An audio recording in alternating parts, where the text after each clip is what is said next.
Thank you, our music team and the Abhinav choir group for such a warm welcome.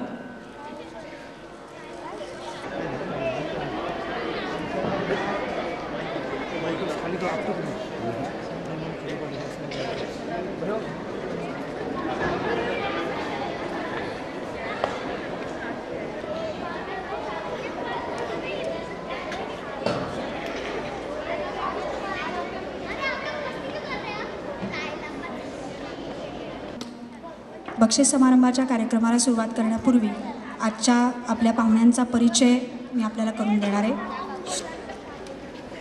उपस्थित सज्जन हो, कोणत्याही कार्यक्रमाचे यश सफलता ही त्याच्या नियोजनावर जितकी अवलंबून असते तितकीच ती त्या कार्यक्रमाच्या सादरीकरणावरही अवलंबून असते.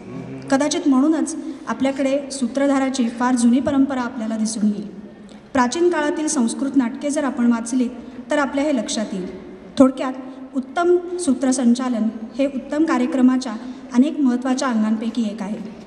पण हे सर्व सांगण्याचा अधिकार माझा नाही, कारण या क्षेत्रातील एक दिग्गज अधिकारी व्यक्ती आपल्याला प्रमुख पाहुणे म्हणून आज लाभली आहे. आजच्या या बक्षीस समारंभाचे प्रमुख पाहुणे माननीय श्री सुधीरजी गाडगीळ यांची ओळख करून देताना मला अत्यंत आनंद होत आहे. खरं सांगायचं तर गाडगीळ सरांना कोणत्याही परिचयाची आवश्यकताच नाही. पहिले व्यावसायिक मराठी सूत्रसंचालक म्हणून आपण सर्वजण त्यांना गेली अनेक वर्षे ओळखत आहोत. आत्तापर्यंत श्री सुधीरजी गाडगीळांनी 3682 मुलाखती घेण्याचा उच्चांक नोंदवला आहे.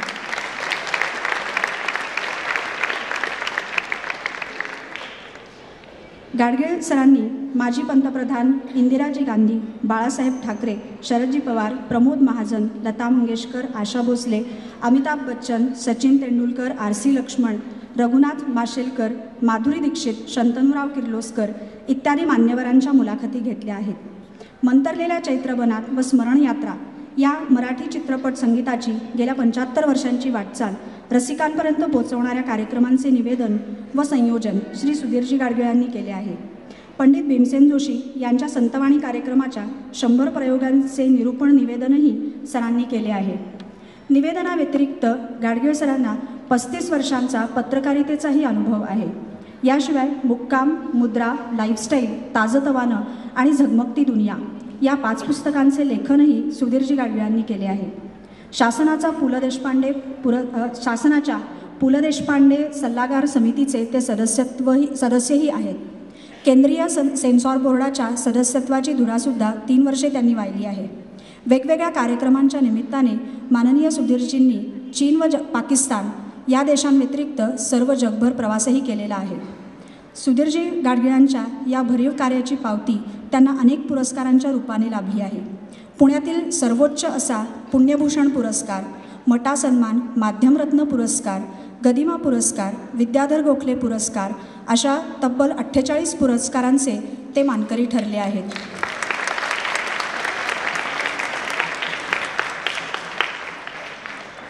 मंडळी, सुधीरजींच्या एका आगळ्यावेगळ्या विक्रमाची माहिती मी आपल्याला आवर्जून देऊ इच्छिते. टी व्हीवरील शब्दांच्या पलीकडले कार्यक्रमात मंगेशकर कुटुंबातील सर्व भावंडांची मुलाखत घेत गाणी सादर करणारे ते एकमेव सूत्रसंचालक आहेत.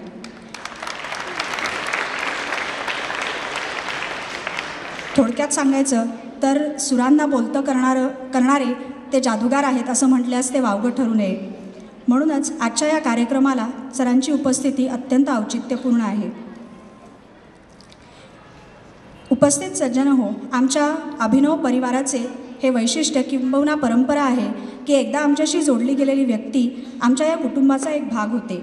मला सांगायला आनंद होतो आहे की या परंपरेला अनुसरून श्री सुधीरजी गाडगीळ आमच्या कुटुंबाचे एक ज्येष्ठ सदस्य आहेत, कारण यापूर्वीही आम्हाला त्यांचे मार्गदर्शन लाभलेले आहे. मी माननीय सुधीरजी गाडगीळ यांना त्यांच्या सर्व कार्यक्रमांसाठी भविष्यातील सर्व कार्यक्रमांसाठी शुभेच्छा देते. यानंतर आजची दुसरी उपस्थिती सन्माननीय उपस्थिती श्री संदीप पाटील यांचाही मी आपल्याला थोडक्यात परिचय करून देणार आहे. उपस्थित सज्जन हो, आजची दुसरी सन्माननीय उपस्थिती आहे श्री संदीपजी पाटील. 1985 साली संदीपजींनी सरगम म्युझिकल नाईट या म्युझिकल बँडबरोबर आपल्या कारकिर्दीची सुरुवात केली. त्यानंतर त्यांनी डेस्टिनी हा स्वतःच्या गायकवादक वृंदाची स्थापना करून लंडनसारख्या परदेशातील शहरात कार्यक्रम करायला सुरुवात केली. आत्तापर्यंत त्यांनी Videocon, Tata motors, Paranjape schemes, Airtel, blue diamond hotels, cotton king, data care corporation, LIC India अशा अनेक मल्टीनॅशनल कंपन्यांसाठी कार्यक्रम आयोजित केले आहेत. माननीय संदीपजी पाटील यांनी महिलांसाठी सुरू केलेल्या सौभाग्यवती नावाच्या गेम शोमध्ये 3,000 ते 4,000 महिलांचा विक्रमी सहभाग नोंदवला गेला आहे. त्याखेरीज मिस पुणे व मिसेस पुणे या फॅशन शोचेही ते आयोजक आहेत. श्री पाटील सरांनी अनेक राजकीय पक्षांच्या प्रचारातही सहभाग घेतलेला आहे. त्याचप्रमाणे अनेक नामवंत सिनेकलाकार, पार्श्वगायक व छोट्या पडद्यावरील कलाकारांबरोबरही कामाचा अनुभव त्यांच्या पाठीशी आहे. अलीकडेच त्यांनी इचलकरंजी येथे विस्टाकोर कंपनीसाठी दांडियाचे 10 दिवसांसाठी आयोजन केले होते. दैनिक लोकमतबरोबर लोकमत सखी मंचासाठीही श्री संदीपजी पाटील काम करतात.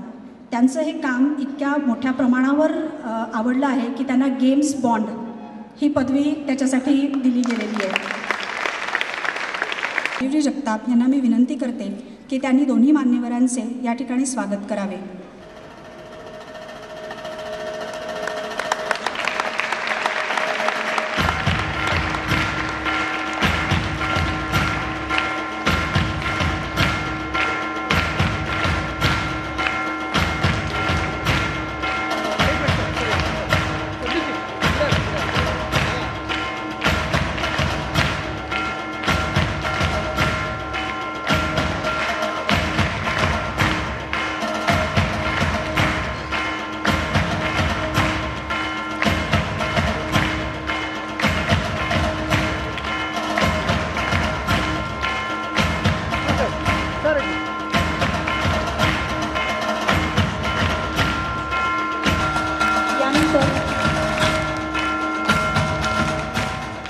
यानंतर आजच्या या स्पर्धेला ज्या परीक्षकांचं मार्गदर्शन आम्हाला लाभलं त्या 4 परीक्षकांचा सत्कार करण्याचीही विनंती मी माननीय संस्थापक अध्यक्षांना करते. श्री नितीन संघे,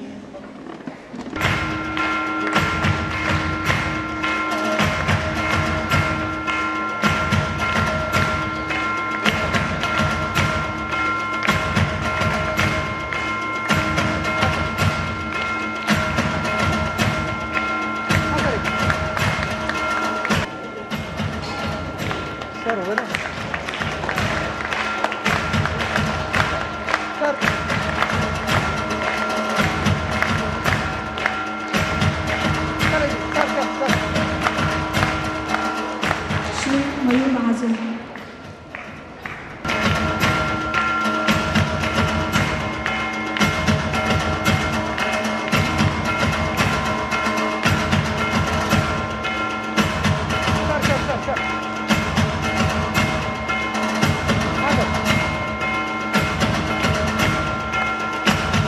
श्री राजेंद्र गिरकर,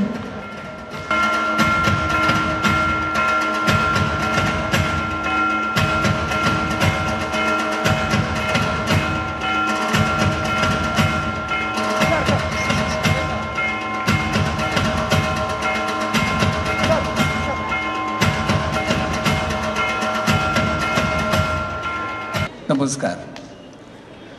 आपल्या संस्थेचे संस्थापक अध्यक्ष ज्यांची माझी प्रदीर्घ काळाची मैत्री आहे आणि त्यामुळेच मी या संस्थेमध्ये वरचेवर येत असतो,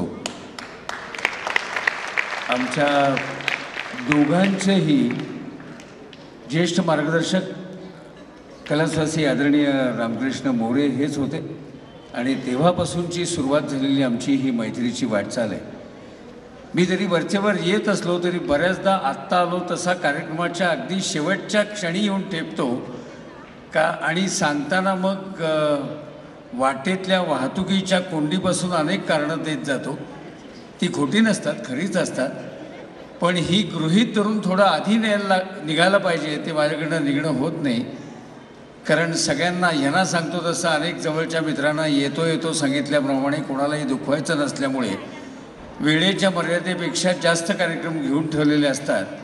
आत्तासुद्धा लोणावळ्याचा एक कार्यक्रम संपून प्रख्यात चित्रकार सुभाष अवचट यांचा एक कार्यक्रम संपून मी इकडे आलो. त्यामुळे थोडा मला उशीर झाला, त्याबद्दल प्रथम मी क्षमा मागतो. अशा कार्यक्रमाच्या वेळेला ज्यावेळेला समूह गाण्याच्या आणि सोलो गाण्याच्या स्पर्धा होत असतात, अशा स्पर्धांच्या वेळेला गद्य काय बोलायचं हा खरं तर प्रश्नच असतो. आणि त्यातही अध्यक्षानं काय बोलायचं, कारण गाणं गाऊन गेलेल्यांना आपल्यापैकी कोणाला बक्षीस मिळतं आहे याच्यामध्ये रस जास्त असतो.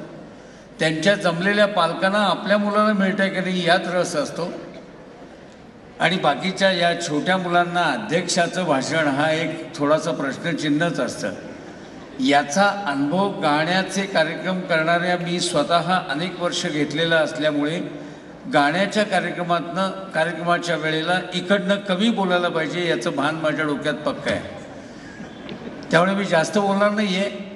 अशा वेळेला सुंदर सुरेल गाणं ऐकायला आपण उत्सुक असतं आणि ते गाणं ऐकवण्यासाठी माझे मित्र सध्याचे आघाडीचे कलावंत संदीपजी इथे आहेतच. ते आपल्याला नंतर उत्तम गाणं ऐकवणार आहेतच.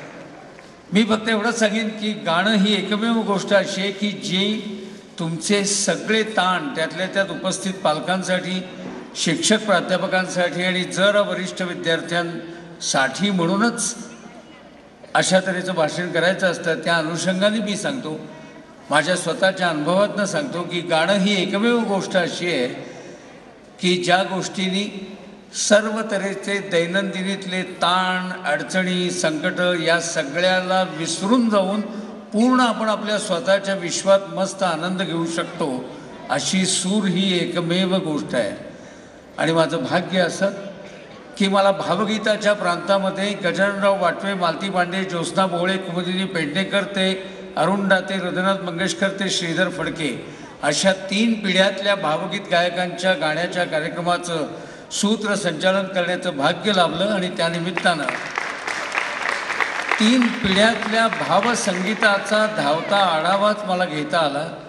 आणि त्यामध्ये माझ्या असं लक्षात आलं की शब्द आणि सुरांची गोडी 3 पिढ्यांमध्ये किती पक्की रुजलेली आहे हे त्या भावगीताचा प्रवास मांडताना माझ्या लक्षात आलं.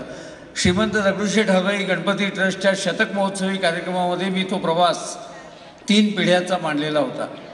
पाठोपाठ हिंदी चित्रसृष्टीतल्या चित्रपट संगीताच्या, पार्श्वसंगीताच्या प्रांतातल्या मोहम्मद रफी, मुकेश, तलत महमूद तलतपासून सर्वच्या सर्व गायकांच्या मुलाखती घेता आल्याच. पण सर्वात भाग्य असं की ज्यांचं वयाच्या 80 ओलांडल्यानंतर सुद्धा शब्दसुरांच्या जगतामध्ये अजून राज्य आहे अबाधित, कुठलीही निवडणूक त्यासाठी लढवायला लागलेली नाही आहे, केवळ गुणवत्तेच्या जोरावर ज्यांचं राज्य अबाधित आहे अशा लता मंगेशकर आणि आशा भोसले या दोघींचेही कार्यक्रम करण्याची संधी मला मिळाली. दोघींचेही दूरदर्शनवरचे पहिले कार्यक्रम, पहिल्या प्रकट जाहीर मुलाखती घेण्याचं भाग्य मला लाभलं. ओळख करून देताना सांगितलं ते काही खरं आहे की मंगेशकर परिवारातल्या 5ही जणांच्या मुलाखती घेणारा मी एकमेव आहे. पण त्यातही माझे विशेष सूर जुळले ते आशा भोसले या माझ्या अत्यंत आवडत्या अशा गायिकेच्या बाबतीत. गेली 27 वर्ष मी जगभर त्यांच्या कार्यक्रमाचं सूत्रसंचालन करत असतो.